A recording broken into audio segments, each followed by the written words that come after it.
உலக வரலாற்றில் பயங்கரவாதி என்று சொன்னவனை தடை செய்து வந்தவனை தலைவனாக ஏற்று இறக்கிய புலிக்கொடியவை ஏந்தி ஒவ்வொரு தேர்தலுக்கும் ஒரு சின்னத்தை தந்தாலும் தளராது களத்திலே நின்று தோற்றாலும் தோற்றாலும் தோற்றாலும் இன்னும் துணிந்து துணிந்து களத்திலே நிற்கிற ஒரு புரட்சிகர அரசியல் படை நாம் தமிழர் கட்சி மட்டும்தான்.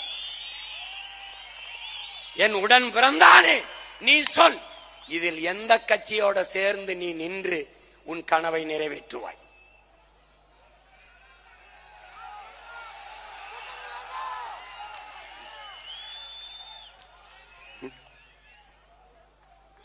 ஒன்றை நீ உணர்ந்துகொள், நம்முடைய பயணம் நம் கால்களை நம்பித்தான்.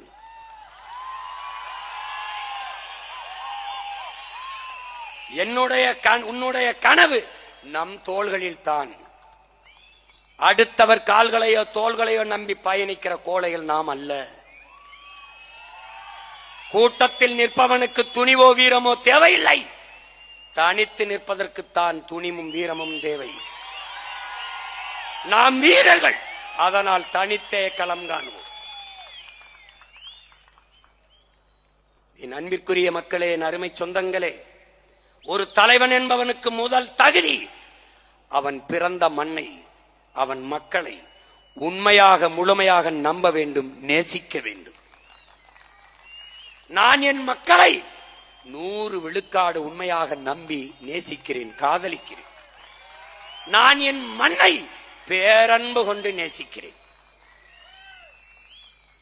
இது மண் அல்ல, என் தாயின் மடி என்று நான் நேசிக்கிறேன்.